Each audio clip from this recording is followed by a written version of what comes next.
Kita puji, ku yakin siapa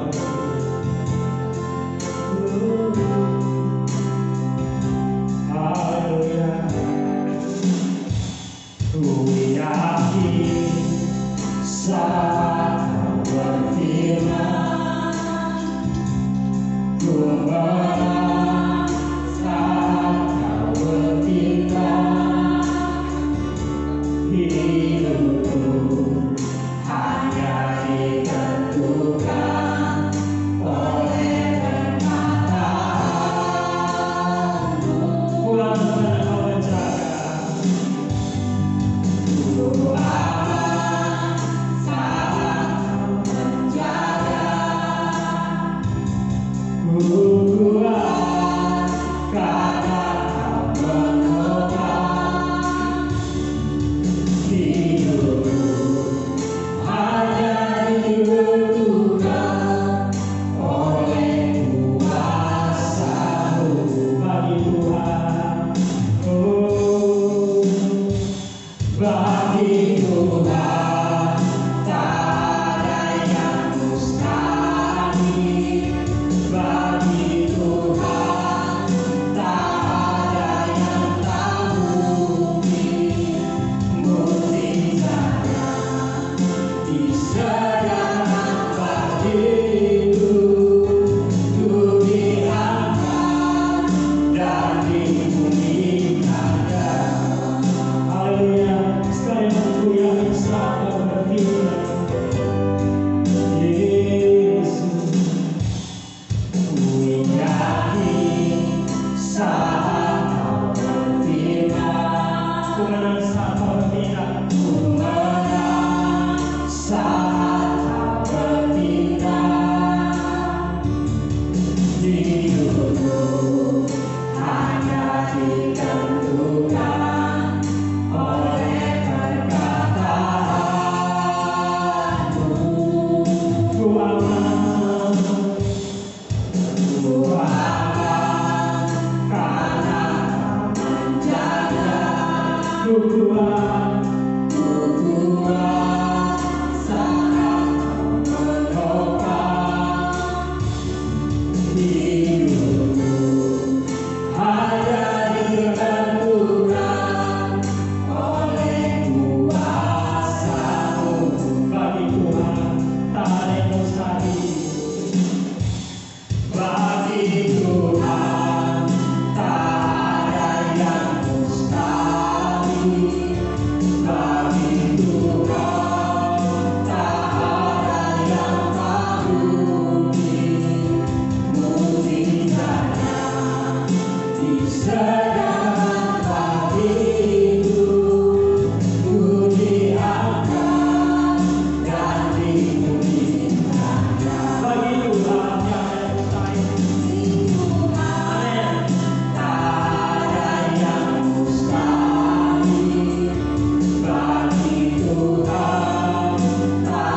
bagi setiap yang mendengar firman Tuhan di seluruh Indonesia di dalam nama Yesus Kristus. Terima kasih Bapak, terpujilah namamu. Kami mengucap syukur hanya di dalam nama Yesus Kristus, nama yang ajaib. Kami siap mendengar firman Tuhan. Haleluya, sama-sama katakan amin. Puji Tuhan. Baik, shalom Tuhan. Saudara, hari ini kita berjumpa lagi di tanggal 25.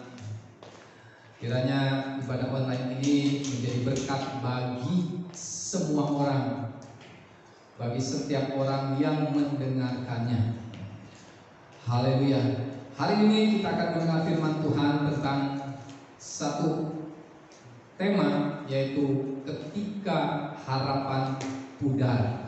Nah, saudara pernah mengharapkan sesuatu di dalam hidup ini, tapi ketika pengharapan itu dinanti-nantikan, mungkin 1 hari, 2 hari, 1 minggu, 1 bulan, dan 1 tahun, ternyata setelah pengharapan itu dinanti-nantikan, pudar semuanya.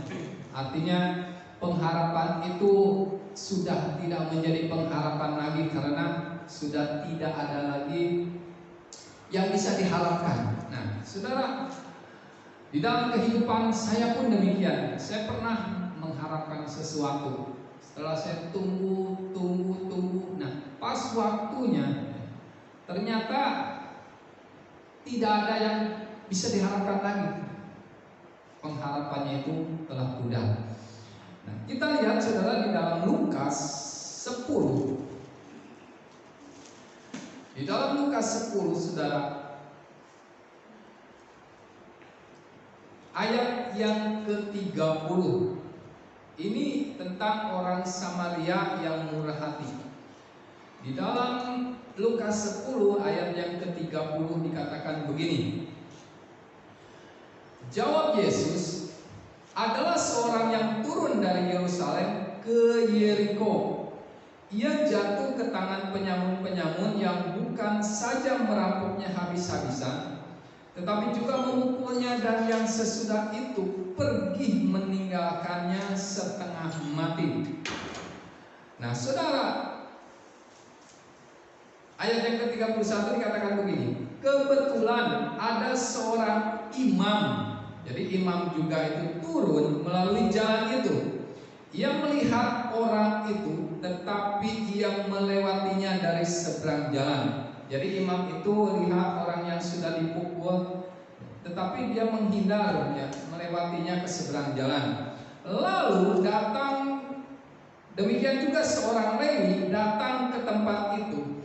Ketika ia melihat orang itu, ia melewatinya dari seberang jalan. Nah, sama juga ketika Lewi juga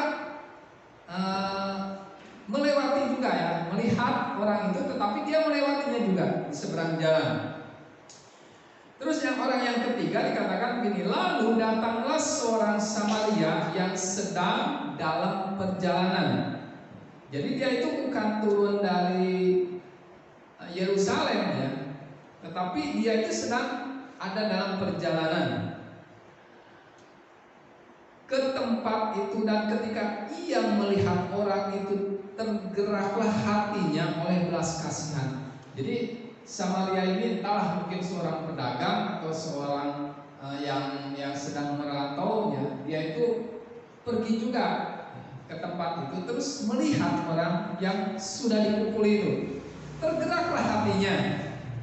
Ia pergi kepadanya lalu membalut luka-lukanya. Dia tidak membiarkan, tapi membalut luka-lukanya. Sesudah ia menyiraminya dengan minyak dan anggur, kemudian ia menaikkan orang itu ke atas keledai tunggangannya sendiri, lalu membawanya ke tempat penginapan dan merawatnya.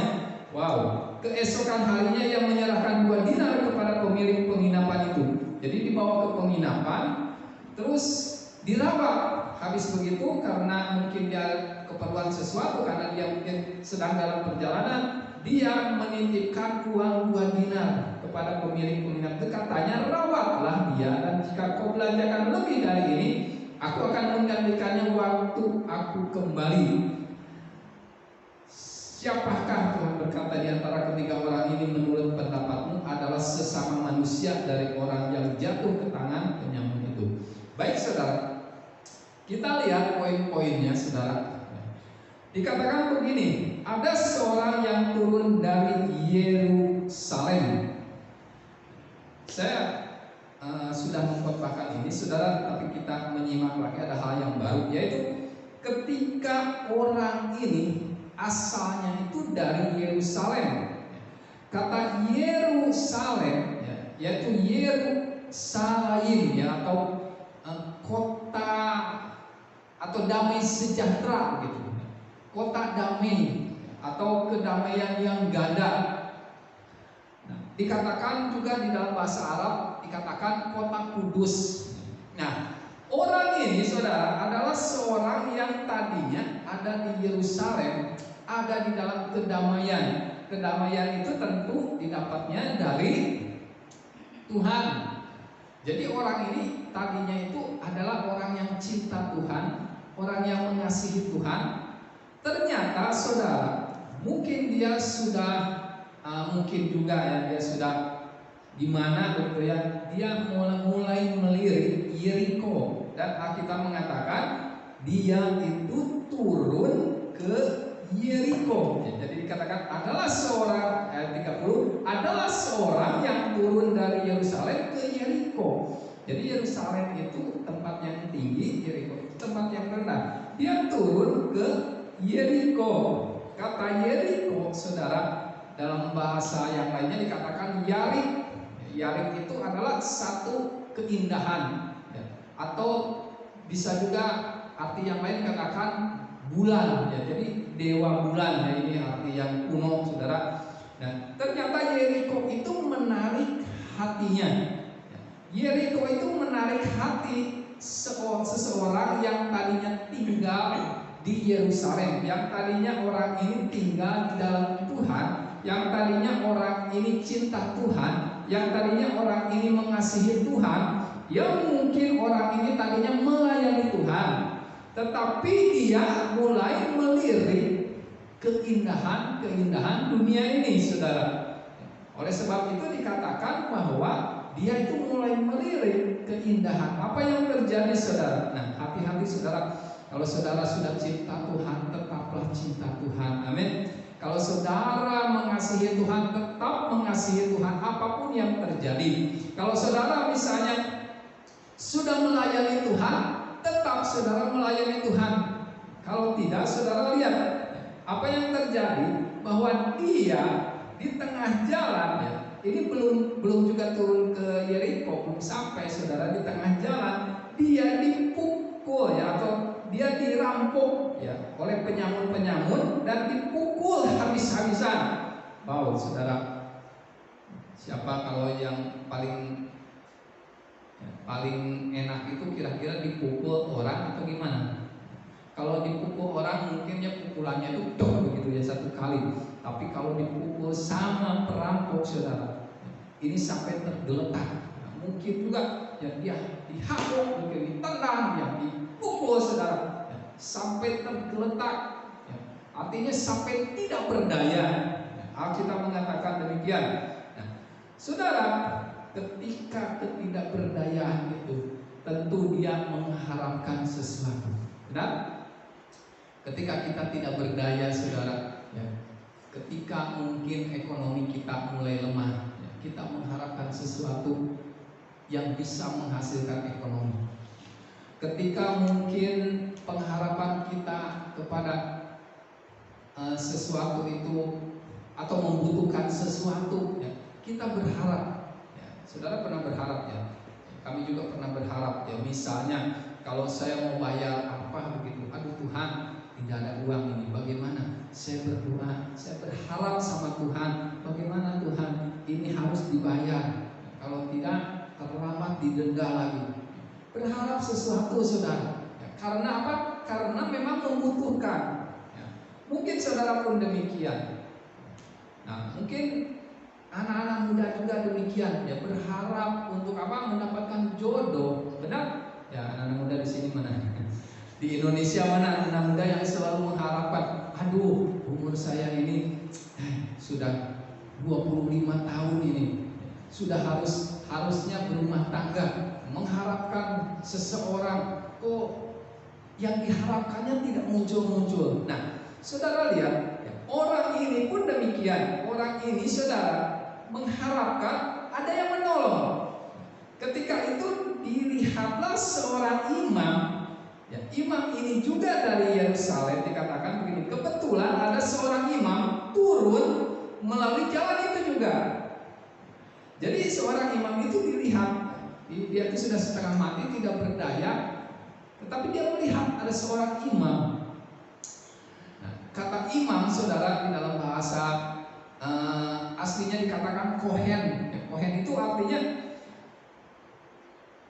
itu artinya orang besar gitu ya, orang agung atau orang yang patut diikuti. Jadi imam ini adalah orang yang patut diikuti ya, atau orang yang harus diikuti. Nah, ternyata saudara, kata imam ini tidak berlaku untuk orang ini. Kenapa? Apa yang mau diikutinya? Ketika melihat orang yang tergeletak tidak berdaya, saudara, terus dia bukannya menghampiri, bukannya dia untuk menolong, tetapi dia ke seberang jalan. Dia seolah-olah tidak memiliki hati seorang imam. Alkitab mengatakan saudara bahwa imam ini tidak layak untuk dicontoh. Karena apa? Karena dia melewati begitu saja orang yang dalam kesusahan. Nah, saudara, kalau kita ada terus orang melihat orang dalam keadaan susah, kita harus layak membantunya, menolongnya. Kalau sebisa mungkin kita menolongnya. Itu sebenarnya hati seorang imam. Tetapi imam dari sini ini hanya jabatannya saja. Ada juga hamba-hamba Tuhan, ada juga pendeta-pendeta ya, semacam saya juga. Ada saudara yang artinya yang hatinya itu tega gitu, melihat orang yang benar-benar tidak berdaya dibiarkan begitu saja. Berarti tidak memiliki hati seorang hamba, tidak memiliki hati seorang pelayan Tuhan. Nah, sedangkan jabatan imam ini sebenarnya bukan jabatan saja, tetapi hatinya pun harus seperti hamba Tuhan, seperti hatinya Tuhan. Nah, yang kedua saudara, kita mengatakan bahwa ada orang Lewi. Nah, kata Lewi ini dikatakan Levi, atau menyatukan atau menggabungkan. Ini arti kata yang lainnya. Kata Levi ini berarti menyatukan. Jadi kalau ada orang-orang yang terpencar ya, Lewi ini harus menyatukan, harus bersatu. Nah, ternyata saudara, orang ini juga tidak sesuai dengan jabatannya sebagai Lewi. Karena apa saudara-saudara lihat? Karena memang orang ini juga turun dari Yerusalem. Dia juga suka ke Yeriko. Ternyata ketika dia di Yerusalem, dia suka turun ke Yeriko untuk melihat keindahan-keindahan. Sama dengan seorang imam ini juga. Imam ini juga seorang pelayan Tuhan, tetapi masih senang dengan dunia. Seorang pelayan Tuhan, tapi masih senang dengan hal-hal yang dunia, saudara. Hal kesenangan segala macam. Lewi juga demikian. Lewi ini di dalam perjanjian lama, saudara, ditugaskan untuk pekerjaan Tuhan. Ini khusus Lewi. Tetapi Lewi yang di sini adalah seorang yang memang dia memiliki tugas di dalam pelayanan. Dia mungkin melayani di gereja, bisa jadi dia penatua, bisa juga gembala sidang, bisa juga pendeta, bisa. Tetapi hatinya tidak memiliki hati seorang hamba.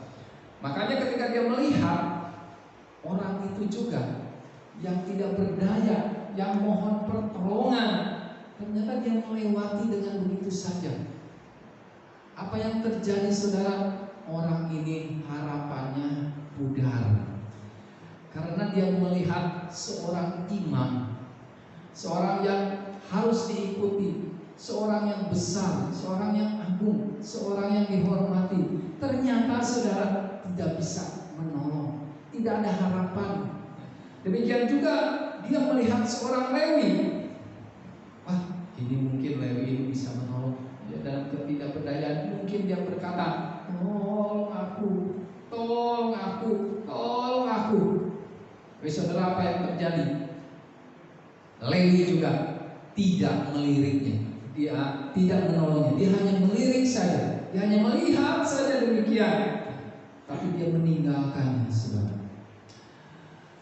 Saudara, di dalam kehidupan kita, ya, harapan yang sudah pudar, ya, itu membuat kita tentu kecewa. Benar, yang membuat kita kecewa. Kalau harapan itu terpenuhi, saudara, membuat hati kita bersuka cita. Itu wajar, itu manusiawi, saudara. Dan Alkitab mengatakan, memang kalau kita mengharapkan dan berharap kepada manusia, itu manusia itu tidak bisa diharapkan. Tidak bisa diharapkan. Kita hanya bisa mengharapkan Tuhan saja. Kita bisa hanya berdoa karena penolong itu hanya dari Tuhan. Nah, makanya saudara, seorang imam, seorang Lewi pun tidak bisa diharapkan. Dan saudara, tidak disangka-sangka, lalu datang seorang Samaria yang sedang dalam perjalanan ke tempat itu. Dan ketika ia melihat orang itu, tergeraklah hatinya oleh belas kasihan. Samaria, orang Samaria ini adalah orang yang tidak diakui oleh orang Yahudi sebenarnya. Artinya kawin campur dengan bangsa asing. Orang Yahudi dikatakan, orang Yahudi mengatakan bahwa Samaria itu adalah bidak. Artinya tidak termasuk begitu ya. Karena kalau saudara lihat, ya, Samaria dengan Yahudi itu lain. Ya. Samaria berdoanya di Gunung Gerasim, tetapi kalau Yahudi berdoanya di Yerusalem. Jauh, saudara. Jadi orang Samaria ini tidak diperhitungkan. Tetapi saudara lihat, apa yang tidak diperhitungkan, saudara? Orang ini ternyata memiliki belas kasihan. Orang ini tergerak hatinya oleh belas kasihan. Bukan tergerak oleh apa-apa, tapi tergerak oleh belas kasihan, sehingga orang ini menolong, walaupun mungkin resikonya besar. Kenapa? Saudara lihat, dia harus dinaikkan ke atas keledainya, bawa keledai, dinaikkan, terus dia harus berjalan, terus dia harus keluarkan uang, bukan keluarkan uang, dia balut dulu lukanya, ya, dia kasih minyak, mungkin minyaknya itu minyak persediaan, tapi dia berikan kepada orang ini yang terluka parah, dibalut luka-lukanya, belum sembuh, dia menitipkannya ke pemilik penginapan, bahkan diberikan uang. Nah, inilah yang namanya belas kasihan. Apa yang tidak disangka-sangka oleh orang yang tadinya mungkin orang ini, saudara, karena di dalam ayat yang ke-30 dikatakan seorang yang turun dari Yerusalem, berarti dia posisinya di Yerusalem, dia melihat seorang imam. Ya, mungkin dia beribadah juga melihat, oh itu seorang imam, oh itu pendetanya. Ya, mungkin dia juga melihat, oh ada pelayan-pelayan ya, di bait suci itu.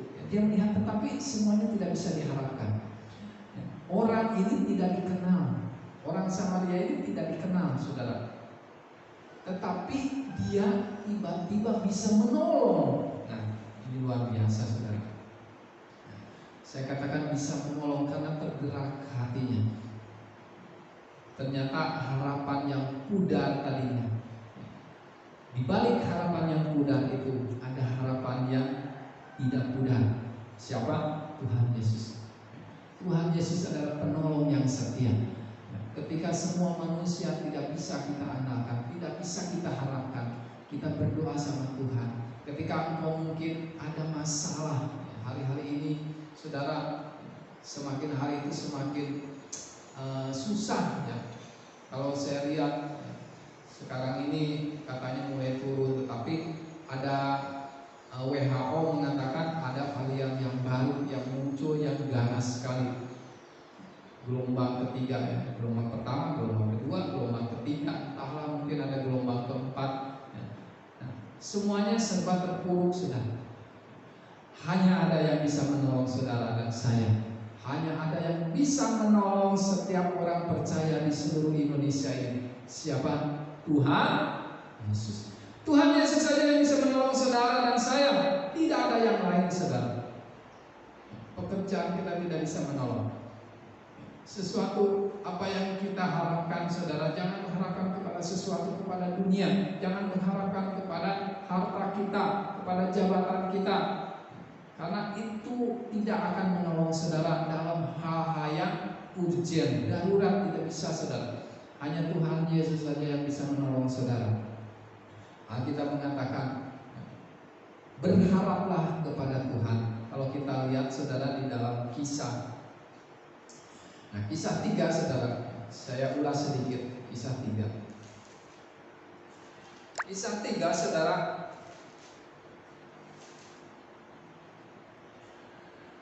ayat yang kelima. Ini kisah ini tentang Petrus menyembuhkan orang lumpuh. Jadi setiap hari Petrus itu keluar masuk serambi ya, untuk berbakti, untuk beribadah. Terus di depannya itu ada orang lumpuh ya, yang harus dipikul tiap-tiap hari. Untuk apa? Untuk minta-minta. Kalau kerennya dalam bahasa keren hari ini adalah pengemis. Dia minta-minta, saudara. Ayat yang kelima dikatakan, lalu orang itu menatap mereka dengan harapan akan mendapat sesuatu dari mereka. Jadi pengemis ini melihat Petrus berhenti ya. Karena ayat yang keempat mengatakan ini, mereka menatap dia. Jadi Petrus dan kawan-kawannya itu menatap dia, menatap orang pengemis ini. Jadi katakan, lihatlah kepada kami. Jadi Petrus ini berhenti menatap, lihat kepada kami. Terus orang ini berharap mendapatkan sesuatu, saudara. Ya, wajar seorang pengemis berharap mendapatkan sesuatu. Kira-kira pengemis ini mau berharap mendapatkan apa, saudara? Ya, mendapatkan, kalau hari ini katakan uang untuk menyambung hidup, mendapatkan uang supaya dia bisa makan karena dia sudah tidak berdaya, dia lumpuh. Dia mengharapkan belas kasihan Petrus dan kawan-kawannya. Tetapi Alkitab mengatakan Petrus memberikan uang tidak, memberikan emas tidak, memberikan perak tidak. Tetapi Petrus berkata, emas dan perak tidak ada padaku, tetapi apa yang kupunyai kuberikan kepadamu demi nama Yesus Kristus orang Nazaret berjalan. Harapannya dapat uang, saudara. Tetapi di dalam nama Yesus Kristus bukan uang yang diharapkan, lebih dari uang. Kalau orang lumpuh ini punya uang banyak, belum tentu dia bisa sembuh. Tetapi ketika diberikan nama Yesus Kristus orang Nazaret itu dan berjalan waktu itu, saudara, apa yang terjadi? Orang lumpuh itu berjalan. Uang tidak bisa diandalkan oleh orang lumpuh ini. Uang itu tidak ada artinya untuk orang ini. Tetapi kesembuhan itu sangat berarti untuk orang lumpuh. Kalau orang buta pasti minta melihat. Orang tuli pasti minta mendengar. Orang buta ya pasti bisa melihat. Orang lumpuh pasti mintanya berjalan. Itu sebenarnya permintaan yang harus diminta. Tetapi karena dia pengemis ya, dia minta uang, saudara. Tuhan Yesus ketika memberikan kepada orang ini lebih dari uang. Tuhan Yesus ketika memberikan sesuatu kepada kita lebih dari apa yang kita minta. Makanya kita mengatakan begini, apa yang tidak pernah dilihat, apa yang tidak pernah didengar, apa yang tidak pernah timbul di dalam hati, semuanya Tuhan siapkan. Amin. Semuanya Tuhan siapkan. Oleh sebab itu, saudara, mari hari ini biarlah pengharapan kita supaya tidak pudar berharaplah kepada Tuhan. Berharaplah kepada Dia satu-satunya tempat pengharapan kita, yaitu Tuhan Yesus Kristus. Semua orang tidak bisa diharapkan. Harta kita, kedudukan kita tidak bisa diharapkan. Pengharapan kita hanya pada Tuhan Yesus saja.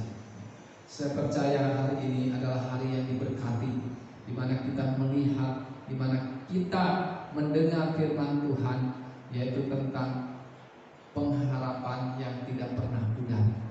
Ketika harapan saudara pudar karena harapan saudara kepada manusia mengharapkan sesuatu, tapi kalau diganti pengharapan kita kepada Tuhan, maka pengharapan itu tidak pudar. Karena apa? Karena kita percaya bahwa pengharapan itu adalah pengharapan yang luar biasa. Puji Tuhan, biarlah firman Tuhan memberkati kita semua, saudara.